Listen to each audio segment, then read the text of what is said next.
حبايبي الحلوين، يلا بينا نعمل احلى مزاليكا هتجربيها. طعمها حلو جدا، طريقتها سهله وبسيطه، مش هتاخد منك وقت ولا مجهود. اي وقت تقدري تعمليها، وجبه غدا كده جنب اي حاجه، جنب شويه رز او مكرونه. الناس بقى اللي مش تذبح في العيد ومش هتجيب كبده وقلوب وكلاوي، تقدر تعملها مكانها ويفطروا بيها الصبح. بصراحه تجنن وموفره كمان. هنعملها بالكبد والقوانص والكفته وهتطلع معاكي هايله. شايفين شكلها حلو ازاي؟ يلا بينا بقى نسمي الله ونبدا بالطريقه. اول حاجه انا كان معايا نص كيلو كده من الكبد والقوانص والقلوب. انا عم حطهم كده على بعض، غسلها كويس ومقطعاها بالشكل ده.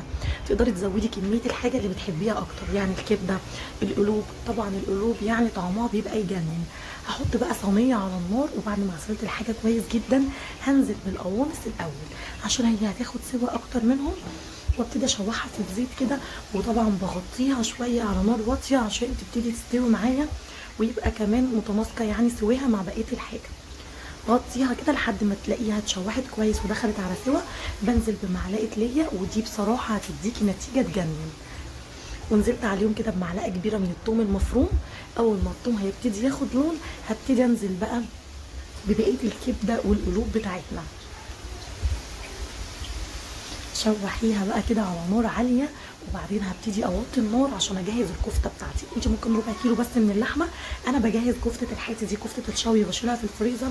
ربع كيلو بس من اللحمه، حطي عليها بصلايه بس تصفيها من ميتها، وشويه ملح وفلفل اسود، وكمان بهارات كفته. وبس كده اضربيهم في الكبه تاني او دعكيهم كويس، واعمليهم بقى كور بالشكل الجميل ده.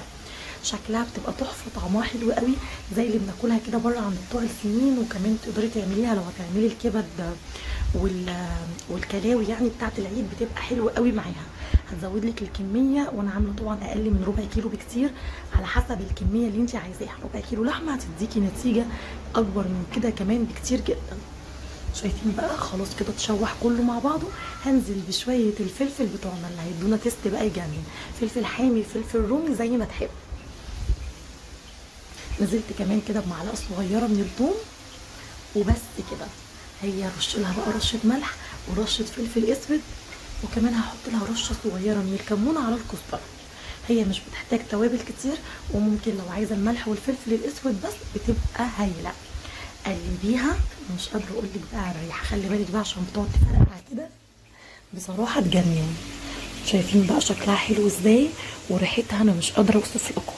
قدميها كده ومع عيش وشويه طحينه. انا حمرت جنبها شويه بطاطس. خيال خيال، شكلها تحفه وطعمها تحفه.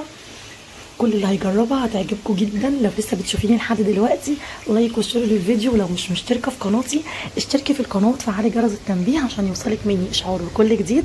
وشكرا للناس الجديده اللي في القناه، ويا رب الفيديو يكون عجبكم.